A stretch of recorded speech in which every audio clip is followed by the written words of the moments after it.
The road to the Kentucky Derby is an arduous journey.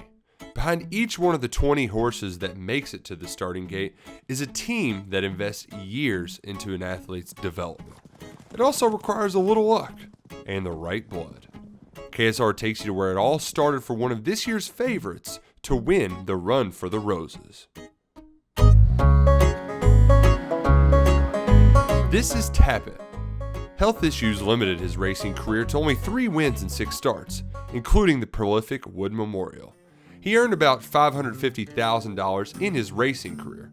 His second career has been much more profitable. Over the last 18 years, he's worked as a stallion at Gainesway Farm. His original stud fee was only $15,000. Within 10 years, he was the top sire in North America. Now, each foal he produces starts at $185,000. Tapit has fathered some of horse racing's greatest sons, including 4 Belmont Stakes winners, the undefeated Flightline, and this year's Bluegrass Stakes winner, Tapit Trice. Gainesway Farm manager Sherry Ivanovich has been on the farm throughout Tapit's tenure. He's much more than a record-breaking sire, producing progeny with almost $200 million in career earnings. You spend as much time with these horses as you do with your family, and in some cases more. But they are like, raising them up from, kindergarten when they're weanlings to high school when they're yearlings, and then they graduate, go on into training, and then watching them win races is fabulous. The journey all begins in the breeding shed.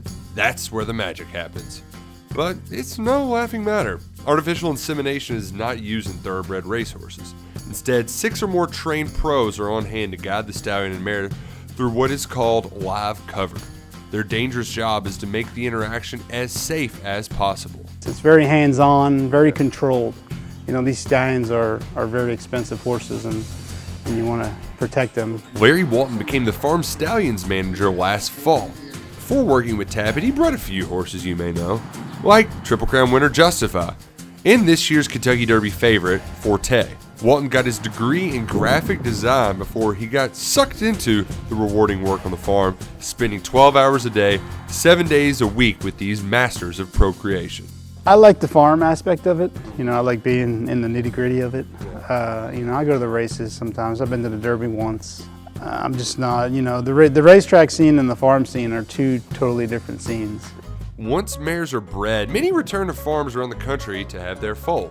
It only takes a few days to know if she's pregnant, but about a year to bring a newborn into the world. Some mares stay on site at Gainesway, like this one, who just gave birth 12 hours ago. Yes, that 100-pound foal was just inside of that horse. Incredible. As foals walk off their sea legs and gain weight, it's soon time to let them run. Just like in the wild, mares and foals run together as a herd, thundering across the rolling hills of Gainesway Farm. This initial socialization plays a critical role in their development. Not only do they learn how to interact with one another, they learn how to operate around humans. Eventually, foals have to learn on their own. The real learning takes shape after their first year in life.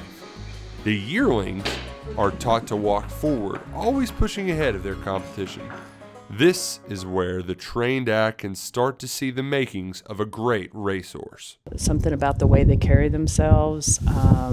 If I could define it, I could make so much money in this business. Everybody goes out there and tries to pick that thing out, and only a few horses really have it. When you just see a horse and you go, wow, that's just a nice horse. Something about them pulls your eye to them immediately and makes you think good things are coming for them. So it is hard. It really is. It's just you don't really know what it is. But sometimes it's like catching lightning in a bottle. Most of the 117 yearlings on Gainesway Farm will eventually make it to the racetrack. They can sell for as little as $5,000 to $5 million. Tapit Trice sold for $1.3 million at the Keeneland sale, the most expensive entry into this year's Derby, and has earned $883,000 in his racing career. Symmetry is the name of the game for these yearlings. It's what prospective buyers are looking for as yearlings stride around the farms and eventually into the sales ring. The physical athleticism matters about as much as bloodlines. Not every horse from a great stallion becomes a champion and vice versa, but bloodlines matter in the sport of horse racing. Pedigree and those bloodlines tell. You know, this horse has more pedigree going into it, and it took a little while. Initially, it was fillies that started running for him, and as time passed, he just kept getting more runners and more runners and more runners, and now he has 31 graded stakes winners. Horses spend the first 2 years of their lives on the farm. It's where the foundation is set for them to learn how to race against top competition. Finding the lightning in a bottle is a game of chance. About 55,000 foals are bred in the United States each year. Only 20 make it to the starting gate of the Kentucky Derby. It's a 0.03% chance they'll race for the sport's greatest prize. It's a very lucky game from start to finish. This production is presented by Naira Bets. Experience the excitement of the Kentucky Derby with Naira Bets. Join now and get a $25 free bet just in time for the Kentucky Derby. Plus, new members can earn up to a $200 deposit bonus with promo code KSR25. Bet on any track, anywhere, anytime. Sign up at nairabets.com for your free $25 bet and a $200 deposit match.